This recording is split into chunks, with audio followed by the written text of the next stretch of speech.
हरिवंश पुराण प्रथम खंड सप्तम अध्याय बुधर वृत्तांत।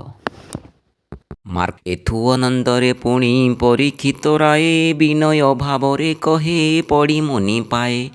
भौमुनि चंद्रଙ୍କ ଠାରୁ पुत्र जात हेला एथि उतारु केवण कृत्य सेहि कला। ସେହି କଥା ମହାମୁନି କହିବାକୁ ମୋତେ ତେବେ ମୋ ମନ ମାନିବ ଯିବ ହିଁ ସମ୍ପ୍ରତେ। ଶକତି ମୁନିର ନାତି କହନ୍ତି ଏ ବାଣୀ ଯାହା ପଚାରିଲ ସୋମବଂଶ ନୃପମଣି। ତାହାର ଗର୍ଭରୁ ଜାତ ଯେ ବଣ ବାଳକ ଦିଗପାଳ ସମାନ ସେ ଶ୍ରେଷ୍ଠ ହୋଇ ଲାଖ। ବୁଧ ନାମ ବହିଲା ସେ ଚନ୍ଦ୍ରର ନନ୍ଦନ ତପେ ତୋଷିଲା ପାର୍ବତୀ ପତି ତ୍ରିଲୋଚନ। କୁମ୍ଭ ଶୁକ୍ଳ ଏକାଦଶୀ ତିଥି ବୁଧବାର ବାଣିଜ୍ୟ କରଣ ଯୋଗ ମାହେନ୍ଦ୍ର ଯେ ସାର। ରୋହିଣୀ ନକ୍ଷତ୍ର ଜାଣ ପାଞ୍ଚ ଘଡ଼ି ଜନ୍ମ ହୋଇ ପୁତ୍ର ତହିଁ ଦେଲା ସିଂହ ରଡ଼ି। ବୃହସ୍ପତି ଗଣିଲେ ଯେ କରେ ଖଡ଼ି ଘେନି ଏହି ସେ ପାଳିବ ଚରାଚର ଯେ ମେଦିନୀ। ଅନେକ ଯତ୍ନେ ପାଳିଲେ ତାକୁ ବୃହସ୍ପତି ଶିଖାଇଲେ ବେଦ ମନ୍ତ୍ର ଆଦି ଜ୍ଞାନ ଗତି। ଦିନକୁ ଦିନ ତା ବୁଦ୍ଧି ବର୍ଦ୍ଧମାନ ହେଲା ସୁସଙ୍ଗ ପାଇଣ ପୁତ୍ର ସୁବୁଦ୍ଧି ଶିଖିଲା। ଶିବ ଧ୍ୟାନ କରି ପଞ୍ଚାକ୍ଷରକୁ ଜପିଲା ଗଳାରେ ରୁଦ୍ରାକ୍ଷ ମାଳ ଭୂଷଣ କରିଲା। ବିଭୂତି ଭୂଷଣ ଅଙ୍ଗେ କଷା ବସ୍ତ୍ର ପିନ୍ଧି ନୀତି ସେବା କରେ ଶିବ ଚରଣକୁ ବନ୍ଦୀ। ଫଳମୂଳ ଆହାର ତା ଶିରେ ଜଟା ଭାର କୁଶଚର୍ଯ୍ୟା କରିଣ ସେ ସୁତିଲା ତଥିର। ଶୀତ ବରଷାନେ ଦାଘ ସହଇ ତା ଅଙ୍ଗେ ଇଷ୍ଟବନ୍ଧୁ କୁଟୁମ୍ବ କେ ନାହାନ୍ତି ତା ସଙ୍ଗେ। ମନ ପବନ କାୟାକୁ କଲା ଏକ ଯୋଗ ଶିବ ନାମ ସୁମର ଏ ଦେହ କରି ତ୍ୟାଗ। ମନ ଇନ୍ଦ୍ରିୟ ନିଗ୍ରହୀ ସାଧିଲା କ ଜ୍ଞାନ ସଦାଶିବ ଦେବଙ୍କର କମ୍ପିଲା ଆସନ। କପିଳାସ ପୁର ତେଜି ଦେବ କାଶୀବାସୀ ବୁଧର ତପସ୍ୟା ସ୍ଥାନେ ପ୍ରବେଶିଲେ ଆସି। ଡିବି ଡିବି ଡମ୍ବରୁ ଯେ ବାଜେ ନବ କୋଟି କଣ୍ଠ ତଟେ ମୁଣ୍ଡମାଳ ଲେଙ୍ଗୁଟି ଭ୍ରୁକୁଟି। ନନ୍ଦୀ ଭ୍ରୁକୁଟିଏ ବାମ ଡାହାଣରେ ମିଳି ସଦାନନ୍ଦ ଶୋଭା ଅର୍ଦ୍ଧଚନ୍ଦ୍ର ସେ ମଉଳି। କୃଷ୍ଣ ପିଙ୍ଗଳ ଯେ ଜଟା ଶୋଭା ବନ ମାଥେ ତ୍ରିଶୂଳ ଡମ୍ବରୁ ଶୋଭା ପାଉଅଛି ହାତେ। ଲଲାଟେ ନୟନ ଜଟା ମଧ୍ୟେ ଗଙ୍ଗା ଜଳ ବାସୁକି ସର୍ପକୁଣ୍ଡଳ ଲୁଳେ ଗଣ୍ଡସ୍ଥଳ। ଘୋର ଶବଦ କରନ୍ତି ଫୁଫୁକାର କରି ଦ୍ୱାଦଶ ରୁଦ୍ର ସଙ୍ଗତେ ଦ୍ରିବ ତ୍ରିପୁରାରୀ। ଶିଶୁଦେବ ଅଧ୍ୟୟନ ଦକ୍ଷିଣ ମୁଖରେ ଝଟକି କାଳାନଳ ଗରଳ କଣ୍ଠରେ। ଅର୍ଦ୍ଧ ଅଙ୍ଗରେ ଅମ୍ବିକା କପିକା ମଉଳି ଶିବଗଣରେ ଶୋଭିତ ଦେବ ଯେ ତ୍ରିଶୂଳି। ହିମବନ୍ତ ନନ୍ଦିନୀ ଯେ ଗଙ୍ଗା ବସୁମତୀ ଏକେ ଏକେ ପାରୁଷରେ ରହି ଖଟୁଛନ୍ତି। ଷଡ଼ାନନ ଗଣପତି ଅଟନ୍ତି ପାରୁଷେ ସଦାଶିବ ଆସୁଛନ୍ତି ଅତ୍ୟନ୍ତ ଉଲ୍ଲାସେ। ବ୍ୟାଘ୍ର ଚର୍ମ ପରିଧାନ କରି କୀଟ ଭାଗେ ବ୍ୟାଘ୍ର ଚର୍ମ ପରିଧାନ କରି କଟି ଭାଗେ। ଅନାଦି ସିଦ୍ଧ ପୁରୁଷ ବର ମହାଯୋଗେ ତାଣ୍ଡବ ଭୈରବେ ଭୋଳ ସଦା ଯାର ମତି। ଅନୁଗ୍ରହ ସାଗର ସେ ଭର ନିବାରନ୍ତି ଏସନେ ସୁବେଶ ହୋଇ ଦେବ କାଶୀବାସୀ। ବୁଧ ଅଗ୍ରତେ ମିଳିଲେ ବେଗ ହୋଇ ଆସି ପ୍ରସନ୍ନେ ସେ ମହାଦେବ ଦେଲେ ତାଙ୍କୁ ଦୀକ୍ଷା। ବର ମାଗ କୁମରରେ ଯେ ତୋହର ଇଚ୍ଛା ସଦାଶିବଙ୍କ ବଚନେ ବୁଧ ମହାମତି। କରପତ୍ରକୁ ଯୋଡ଼ିଣ ଛାମୁରେ ଜଣାନ୍ତି ବୁଧ ବୋଇଲେ ସ୍ୱାମୀ ହେ ଦେବ ଦେବ ବର। ସତ୍ୟ କରି ପ୍ରଭୁ କହି ମୋହର ଆଗର କହନ୍ତି ହରଷିତ ହୋଇ ଶୂଳ ପାଣି। ତୁମ୍ଭେ ଯାହା ମାଗିବ ତା ଦେବା ଏହି କ୍ଷଣି। ବୁଧ ବୋଲେ ସ୍ୱାମୀ ବର ମାଗିବି ତୁମ୍ଭଙ୍କୁ କାମ୍ୟ ବ୍ରହ୍ମ ବେନି କଥା ଦେବ ଯେ ଆମ୍ଭଙ୍କୁ। ସକଳ ସଂସାରେ ଏହି ସିନା କର୍ମ ବିଦ୍ୟା ଯୋଗୀଙ୍କ ଯୋଗ ଭାଙ୍ଗିବ ହେବି ଯୋଗ ସିଦ୍ଧା। ଆରେକ କଥା ଯେ ମୋତେ ଦେବ ଦେବ ରାଏ ବନସ୍ତର ଆୟତନ ଶତଯୁଣ ଯାଏଁ। ଏହି ଭୂମି ମଧ୍ୟ ଯେତେ ଛନ୍ତୁ ଅଜନ୍ତି ଅବା ସମସ୍ତେ ଯେ ରୂପବତୀ ହେବେ ନବଯୁବା। ସିଦ୍ଧ ସାଧ୍ୟ ଦେବତା ଯେ ଗନ୍ଧର୍ବ କିନ୍ନର ଦାନବ ମାନବ ଆଦି ନାନା ବିଦ୍ୟାଧର। ବ୍ରହ୍ମା ରୁଦ୍ର ସହିତେ ସେ ଭୂମି ନ ମାଡ଼ିବେ ବଳେ ପଶିଲେ ତହିଁରେ ସ୍ତ୍ରୀ ରୂପ ହେବେ। ଏଥୁ ପାର ହେଲେ ପୁଣି ପାଇବେ ସ୍ୱଦେହ ପ୍ରଭୁ ଭୋଳାନାଥ ହେ ଏହି ବର ଦିଅ। ସଦାଶିବ ବୋଇଲେ ଯେ ମାଗିଲୁ ରେ ବାବା ଯେ ତୁମ୍ଭର ମନବାଞ୍ଛା ସିଦ୍ଧତା କରିବା। ଅସ୍ତୁ ହେଉ ବୋଲି ତହୁଁ ଗଲେ ଅନ୍ତର୍ଧାନେ ନିଶ୍ଚଳ ରହିଲେ ବୁଦ୍ଧ ମନେ ହରବନେ ସ୍ଥାବର ଜଙ୍ଗମ କୀଟ ପତଙ୍ଗ ଯେ ଜନ ଆବର ଯେତେକ ତହିଁ ପଶୁ ପକ୍ଷୀଗଣ କୃଷ୍ଣାଜିନ ବାହୁଟିଆ ବରାହ ସଞ୍ଚରୀ ସିଂହ ଶାର୍ଦୂଳ ଆସୀଣ ଏକାଠି ବିହରି ହର ଉଦ୍ୟାନ ଅଟଇ ସେବନର ନାମ ଶିବଙ୍କ ଆଜ୍ଞା ପ୍ରମାଣେ ଅଛି ତହିଁ କାମ ସେବନ ମାଡ଼ଇ ଯେହୁ ହୁଅଇ ସେ ସ୍ତ୍ରୀ ଈଶ୍ୱର ମାୟାକୁ ଆନ କେହୁ କରିପାରି ସମସ୍ତେ ସ୍ତ୍ରୀ ଜଣେ ପୁରୁଷ କେହି ନାହିଁ ଏକାକେ ପୁରୁଷ ବୁଦ୍ଧ ଅଛି ତହିଁ ରହି କରଇ ସେ କାମ ଭୋଗ ଈଶ୍ୱରଙ୍କ ବରେ ଦଣ୍ଡ ଛତ୍ର ସିଂହାସନ ଅଛଇ ତହିଁରେ ଇନ୍ଦ୍ରର ସମାନେ ବୁଦ୍ଧ କରେ ବଇ ଭୋଗ ବେଦଶାସ୍ତ୍ର ଶିଖିଅଛି ସାଧିଅଛି ଯୋଗ ଆବର ଯେ ବିଶେଷରେ ସାଧେ ବ୍ରହ୍ମ ବିଦ୍ୟା ସର୍ବଗୁଣେ ସୁଲକ୍ଷଣ ଅଟେ ଯୋଗ ସିଦ୍ଧା ଏସନେ ସେ ଅକଣ୍ଟକ ମହି ଭୋଗ କରି ମର୍ତ୍ତ୍ୟମଣ୍ଡଳରେ କେହି ରାଜା ନୁହେଁ ସରି ନିଶ୍ଚିନ୍ତେ ରହିଲା ତହିଁ ବୁଧ ମହାମତି ଦୈବ ପୁରୁଷ ସିନା ଏମନ୍ତ ବିହନ୍ତି ସୂର୍ଯ୍ୟବଂଶୀ ରାଜା ନାମ ବୈବସ୍ୱତ ମନୁ ଇକ୍ଷ୍ୱାକୁ ନାମେ ହୋଇଲା ତାହାର ଯେ ଶୁନୁ ସେହି ଇକ୍ଷ୍ୱାକୁର ପୁତ୍ର ରଘୁରାଜ ହେଲା ସେହି ଦିନୁ ରଘୁବଂଶ ନାମ ବୋଲାଇଲା ସେ ରଘୁରାଜାର ପୁତ୍ର ଅଶ୍ୱସେନ ହୋଇ ଅଶ୍ୱସେନ ପୁତ୍ର ଅଜମିତ୍ର ଯେ ବୋଲାଇ ମାନ୍ଧାତା ନାମକ ଅଜମିତ୍ରର ତନୁଜ ଦିଲୀପ ନାମେ ହୋଇଲା ତାହାର ଆତ୍ମଜ ତାହାର ନନ୍ଦନ ପାରେଶ୍ୱର ନାମେ ରାଜା ପୃଥିବୀ ପାଳଇ ସେହି ଘେନି ଜନ ପ୍ରଜା ପାରେଶ୍ୱର ନନ୍ଦନ ଯେ ସୁରସେନ ଜାଣ ସୁରସେନ ପୁତ୍ର ହେଲା ଉଭଙ୍ଗମ ରାଜନ ଅରୁଣ ନାମ ହୋଇଲା ତାହାର ତନୁଜ ଅଲୁପି ନାମେ ହୋଇଲା ତାହାର ଆତ୍ମଜ ପ୍ରତାପୀ ସେ ରାଜା ଗୋଟା ହେଲେ ଦଣ୍ଡଧାରୀ ରବି ତଳେ ଏହାକୁ ଯେ ନାହିଁ ସମସରି ଜମ୍ବୁଦ୍ୱୀପ ପୃଥ୍ୱୀ ଲକ୍ଷ ଯୋଜନ ଅଟଇ ସକଳ ରାଜା ତା ପାଦ ତଳେ ଖଟିଥାଇ ଅଯୋଧ୍ୟାପୁରରେ ସେହି ଅଟେ ମହାରାଜା ତାହାର ପାଦେ ଖଟନ୍ତି ବହୁତ ପରଜା ସଂଗ୍ରାମେ ସେ ସୁରବନ୍ତ ଅଟେ ରଣରଙ୍କା ଦେବଦାନବରେ ତକ୍ ନାହିଁ ତାହାକୁ ତା ଶଙ୍କା ଏକ ଦିନେ ସେହି ରାଜା ସମଦଣ୍ଡ ସାଜି ମୃଗୟା ବିନୋଦେ ଯାଏ ଘେନି ଚଜବାଜି ଏକ ଦିନେ ସେହି ରାଜା ସମଦଣ୍ଡ ସାଜି ମୃଗୟା ବିନୋଦେ ଯାଏ ଘେନି ତଜବାଜି ରଥ ଗଜ ଅଶ୍ୱ ସଙ୍ଗେ ଚତୁରଙ୍ଗ ବଳ ଅପ୍ରମିତ ପଦାତିକେ ହୋଇଛି ଗହଳ ମାର ମାର ଧର ଧର ଘୋର ଧ୍ୱନି କରି ବନସ୍ତ ଭିତରେ ସର୍ବେ ଅସ୍ତ୍ରଶସ୍ତ୍ର ଧରି ଦୈବର ଘଟସୂତ୍ର କେ କରିବ ଆନ ପ୍ରବେଶ ହୋଇଲେ ହର ଉଦ୍ୟାନ କାନନ ସମସ୍ତେ ବାଟ ଛାଡ଼ିଣ ଝସାଇ ପଶିଲେ ବିଶ୍ୱନାଥଙ୍କ ଆଜ୍ଞାରେ ସ୍ତ୍ରୀ ରୂପ ଧଇଲେ ରାଜାର ପାତ୍ର ଅମାତ୍ୟ ଲୋକ ଆଦି କରି ସେ ଭୂମି ପଡ଼ିବା ମାତ୍ରେ ସର୍ବେ ହେଲେ ସ୍ତ୍ରୀ ସ୍ତନ ଯୌବନ ଛାଡ଼ି ପୁରୁଷର ବେଶ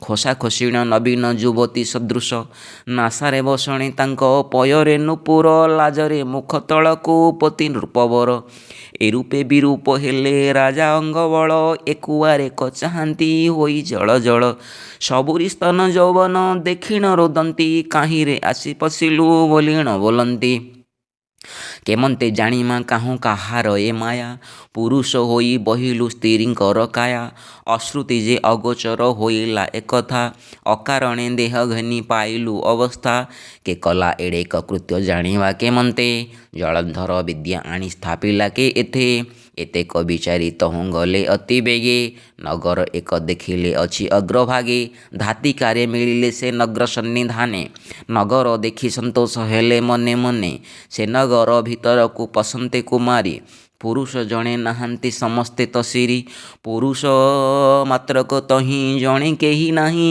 ବେଳୁବେଳ ଚିନ୍ତାଗ୍ରସ୍ତ ହେଲେ ତାହା ତହିଁ ଧୈର୍ଯ୍ୟହୀନ ହୋଇଲେ ସବୁ ସ୍ତ୍ରୀ ଦେଖି ବୁଦ୍ଧିବଳ ହରାଇଲେ କାମେ ହୋଇ ଦୁଃଖୀ ନଗର ଭିତରେ ପଶି ଖଣ୍ଡେ ଦୂର ଗଲେ ବୁଧଙ୍କ ଛାମୁରେ ଯାଇ ପ୍ରବେଶ ହୋଇଲେ ବିକଳ ହୁଅନ୍ତି ପୂର୍ବ କଥା କୁସୁମରି ବୁଧ ପଚାରିଲେ କାହୁଁ ଅଇଲୁ ସୁନ୍ଦରୀ ଅପୂର୍ବ ସୁନ୍ଦରୀ ତୁମ୍ଭେ ଦିନେ ଦେଖି ନାହୁଁ ଏ ଦେଶ ଭିତରେ କିମ୍ପା ପଶିଲ ଗୋ କାହୁଁ ଚିନ୍ତାବର ହୋଇବାରୁ କାବ୍ୟ ବାକ୍ୟ ନ ସ୍ଫୁରଇ କିମ୍ବା ଭ୍ରମୁ ଅଚତମ୍ବେ ସ୍ତ୍ରୀ ରୂପ ହୋଇ ବୁଧର ବଚନ ଶୁଣି ରାଜା କହେ ଧାତି ଅମଳିନ ସୂର୍ଯ୍ୟବଂଶ ଉଲୁପି ନୃପତି ରବି ତଳେ ମୋତେ କେହି ନାହିଁ ସମସରି ନବଖଣ୍ଡ ମେଦିନୀରେ ଅଟେ ଦଣ୍ଡଧାରୀ ସମଦଣ୍ଡ ଘେନି ମୋହି ମୃଗୟା ଅଇଲି କେବଳ ସାପେ ଏବନେ ସ୍ତ୍ରୀ ରୂପ ହୋଇଲି ବଳ ବୀର୍ଯ୍ୟ ନାଶ କଲି ହରାଇ ବିଭୂତି କାଳ ବସେ ଆସି ହେଲି ସ୍ତ୍ରୀ ରୂପ ଏଥି କେବଳ ପୁରୁଷ କଲା ଏସନ କମାୟା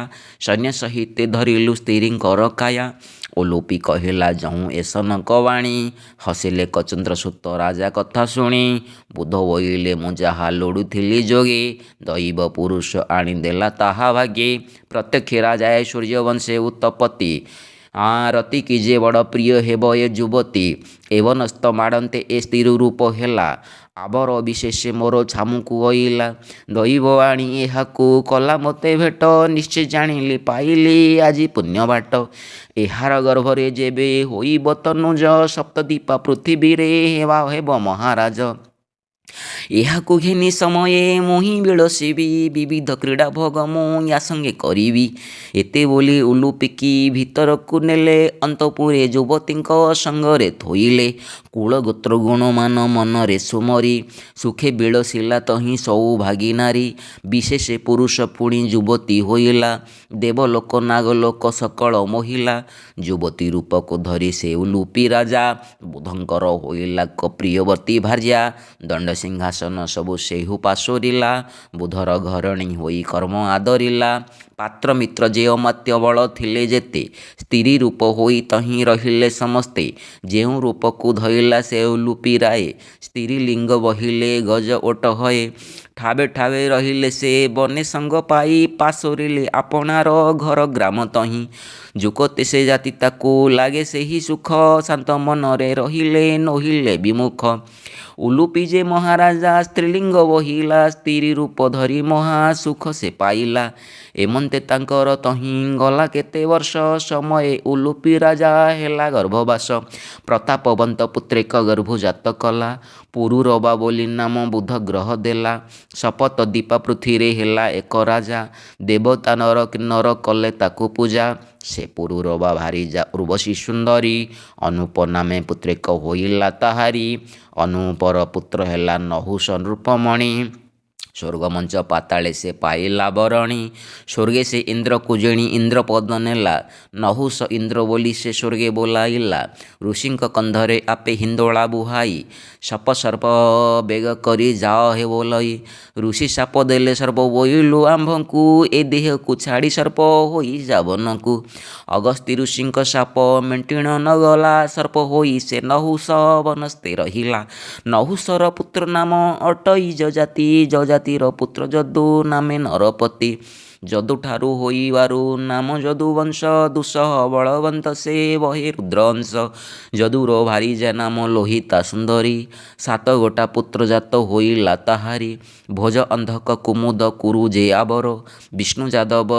ଚୁହାଣ ଏ ସାତ କୁମର ଏହାଙ୍କ ତହୁଁ ଯେ ସାତ ବଂଶ ଜାତ ହେଲେ ମଥୁରା କଟକେ ରାଜ୍ୟ କରିଣ ରହିଲେ ଭୋଜ ନାମେ ପୁତ୍ର ସବୁ ଭାଇଠାରୁ ଜ୍ୟେଷ୍ଠ ଭାଇମାନଙ୍କୁ ଆବୋରି ପାଳଇ ସେ ରାଷ୍ଟ୍ର ଭୋଜ ରାଜାର ହୋଇଲା ବେନି ଯେ ତନୁଜ ସାତ ବଂଶର କାରେଣୀ ହେଲେ ସେ ଆତ୍ମଜ ଭୋଜର ଜ୍ୟେଷ୍ଠ ତନୁଜ ଆବର ରଞ୍ଜନ ଅଭିନବ ନାମେ ଜାଣ ତାହାର ନନ୍ଦନ ଅଭିନବର ସେ ପୁତ୍ର ଅଶ୍ୱତ୍ଥ ହୋଇଲା ଅଶ୍ୱତ୍ଥର ପୁତ୍ର ଜନଞ୍ଜୟ ବୋଲାଇଲା ଜନଞ୍ଜୟ ପୁତ୍ର ନାମ ହୋଇଲା ଅଜୟ ପନ୍ନଗ ଭୂଷଣ ବୋଲି ତାହାର ତନୟ ନାରାୟଣ ବିନୁ ମୁଖେ କିଛି ସେ ନ କହେ ସେବା କରେ ନାରାୟଣ ଦେବତାର ପ୍ରାୟ ଆବର୍ତ୍ତକ ନାମେ ପୁତ୍ର ତାହାର ହୋଇଲା ସେହି ପୁତ୍ର ନାରାୟଣ ସେବାରେ ରହିଲା ତାର ନନ୍ଦନ ଉପାଙ୍ଗ ବୋଲି ମହାରାଏ କୃତଧ୍ୱଜ ନାମେ ହେଲା ତାହାର ତନୟେ କୃତଧ୍ୱଜର ନନ୍ଦନ ନାମ ମୃଗସେନ ଗୋପାଳ ନାମେ ହୋଇଲା ତାହାର ନନ୍ଦନ ଗୋପାଳ ସେନର ପୁତ୍ର ଉଦ୍ଦାଳକ ରାଜ ଉଗ୍ରସେନ ନାମେ ହେଲା ତାହାର ତନୁଜ ମଥୁରାରେ ଉଗ୍ରସେନ ନୃପତି ଅଟଇ ସାତ ବଂଶ ଯାଦବ ତା ପାରୁ ସେ ଖଟଇ। ପ୍ରତାପୀ ତେଜୋବନ୍ତ ସେ ଉଗ୍ରସେନ ରାଏ। କୁଳ ମର୍ଯ୍ୟାଦାବନ୍ତ ସେ ଅଟେ ପୁଣ୍ୟମୟେ। ବଡ଼ ଗୁଣବନ୍ତ ସେହି ମହାବଳବନ୍ତା। ଶସ୍ତ୍ରଶାସ୍ତ୍ରରେ ନିର୍ଜିତ ଜ୍ଞାନବନ୍ତ ଦାତା। ଉଗ୍ରସେନ ପାଟରାଣୀ ଅଟେ ରୂପବତୀ। ରତିକି ସେ ପାଟାନ୍ତର ପଦ୍ମିନୀ ଜାତି। ପଦ୍ମବଳ ଦେଶ ରାଜା ପଦ୍ମନ କେଶରୀ। ତାହାଠାରୁ ଜନ୍ମଥିଲା ଇନ୍ଦୁମତୀ ନାରୀ। ସୁକୁମାରୀ ସୁନ୍ଦରୀ ସେ ରୂପ ଗୁଣ ରାଶି। ଉଗ୍ରସେନଙ୍କୁ ସେ କନ୍ୟା ସମର୍ପିଲା ଆସି। ପତିବ୍ରତା ଶିରୋମଣି ଉଗ୍ରସେନ ବାମା। ବେନି ପୁତ୍ର ବେନି କନ୍ୟା ଜାତ କଲା ରାମା। ଦେବକୀ ଦୈବକୀ ଦୁଇ କନ୍ୟାଙ୍କର ନାମ। ସୁକୁମାରୀ ସୁଲକ୍ଷଣୀ ରୂପ ଅନୁପମ। ଉଗ୍ରସେନର ନନ୍ଦନ ନାମ କଂସାସୁର। ତ୍ରୈଲୋକ୍ୟ ବିଖ୍ୟାତ ତାର ମହିମା ଅପାର। ଉଗ୍ରସେନ ପୁତ୍ର ଯେଣୁ କଂସାସୁର ମଲ୍ଲ। କୁଳକୁ କଳଙ୍କ ହେଲା ରାଜ୍ୟକୁ ସେ କାଳ। ଗୁରୁ ଗୌରବ ସେ ଯେ ନ ମାନଇ କିଛି। ଅହର୍ନିଶି ପାପ କରେ ଧର୍ମକୁ ନ ଗନ୍ଥି। ଅହର୍ନିଶି ପାପ କରେ ଧର୍ମକୁ ନ ଗଛି। ଗୁରୁ ବ୍ରାହ୍ମଣ ଆଦି ସେ ସକଳ ଛେଦଇ। ପରଧନ ପର ସ୍ତ୍ରୀ ଦେଖିଲେ ହରଇ। ଦେବତା ବ୍ରାହ୍ମଣ ଆଦି ନ ମାନଇ କିଛି। ତପୋବନ୍ତଙ୍କୁ ଦେଖିଲେ ବେଗେ ପୋଡ଼ି ଭକ୍ଷି। ଯାକୁ ଦେଖେ ରାଜ ତାକୁ ପ୍ରାଣେ ବଧ କରି। ବଳାତ୍କାରେ ହରେ ଦେଖି ସୌନ୍ଦର୍ଯ୍ୟ ନାରୀ। ଅସୁର ପ୍ରକୃତି ତାର ଯିବେ ନାହିଁ ଦୟା। ଛନ୍ଦମନ୍ଦ କପଟ ତା ହୃଦେ ବଡ଼ ଦୟା। ରାଜାର କୁମର ସେହୁ ବଳବନ୍ତ ଯହୁଁ। ଯାଦବ ବଳ ମାନେ ଯେ ନ ବୋଲନ୍ତି ତହୁଁ। ଲୋହିତ ପିଙ୍ଗଳ ବର୍ଣ୍ଣ ତାର ବେନି ଆଖି। ଡରନ୍ତି ନଗର ନର ନାରୀ ତାହା ଦେଖି। କଂସର ଛାମୁରେ ଉଭା ନୋହିଲେ କେ ଡରେ। ନଗର ଛାଡ଼ି ନର ନାରୀ ଗଲେ ଦେଶାନ୍ତରେ। ପଡ଼ିଲା କହାଟ ବାଟ ବଜାର ଯେ ପେଣ୍ଠ। ଘରେ ଘରେ ସମସ୍ତଙ୍କୁ ଲାଗିଲା ଉଚ୍ଚାଟ। ବିକଳେ ଯାଦବ ଦଳ ପଳାଇଲେ ଛାଡ଼ି। ବିଚ୍ଛିନ୍ନ ହୋଇ ପଳାନ୍ତି ବନଗିରି ମାଡ଼ି। ପ୍ରାଣର ବିକଳେ କେହି ଦିଗମ୍ବର ହେଲେ। କନ୍ଦମୂଳ ଭକ୍ଷି ଗିରି କନ୍ଦରେ ପଶିଲେ। କେବଳ ଯାଦବ ଯାଇ ରହିଲା ବିଦେଶେ। କେହି ବା ରହିଲା ଯାଇ କୁଣ୍ଡିନଗ୍ର ଦେଶେ। କେବଳ ଯାଦବ ମତ୍ସ୍ୟ ଦେଶରେ ରହିଲେ। କେହି ବା ହସ୍ତିନାପୁରେ ଯାଇ ବାସ କଲେ। କେବଳ ଯାଦବ ମାନେ କଂସ ଭୟ ପାଇ। ଜରାସନ୍ଧ ନୃପତିର ସେବା କଲେ ଯାଇ। ଧାର୍ମିକ ଯାଦବ ମାନେ ପୁଣ୍ୟବନ୍ତ ଦେହି। କଂସ ଆଶ୍ରା କରି ଥୋକେ ରହିଲେ କତହିଁ। ଦର୍ପିଷ୍ଠ ଦାନବ ଅଟେ ସେହି କଂସ ବୀର। ପାଦ ଭରେ ବସୁନ୍ଧରା ପାଇ ମହାଭାର। ଦେବଦାନବ ମାନବ ଜିଣିଲା ସେ ରଣେ। ଦିଗପାଳେ ସେବା କଲେ ତାହାର ଚରଣେ। ଭୋଜବଂଶୀ ଜନ୍ମ ଲୋଭୀ ହୋଇଲା ଅସୁର। ମେରୁ ପ୍ରଦକ୍ଷିଣ କଲା କଂସ ମହାବୀର। ଯାର ପଣ୍ଡିତ ଧାର୍ମିକ ଉଗ୍ରସେନ ପିତା। ଯାର ପରମା ସାଧକୀ ଇନ୍ଦୁମତୀ ମାତା। ସେହି ମହାସତୀ ଜାଣ ଅଟେ ଅତିବ୍ରତା। ସାଧବୀମାନଙ୍କ ସଙ୍ଗେ ହୋଇଛି ଗଣିତା। ତାହାର ଗର୍ଭରୁ ଜାତ ହୋଇଣ ସେ ପୁତ୍ର। ସେ କେନେ ଅସୁର ହୋଇ ନ ମାନିଲା ଗୋତ୍ର। ଏକଥା ସଂକ୍ଷେପୀ ମୋତେ କହ ମହାମୁନି। ପାପ କ୍ଷୟ ହେବ ମୋର ଶ୍ରୁତି ପଥେ ଶୁଣି। ଅଚ୍ୟୁତ ଦାସ ବୋଲଇ ବୋଲ ହରି ହରି। ହରିଙ୍କି ଭଜିଲେ ସିନା ଭବୁ ଯିବୁ ତରି।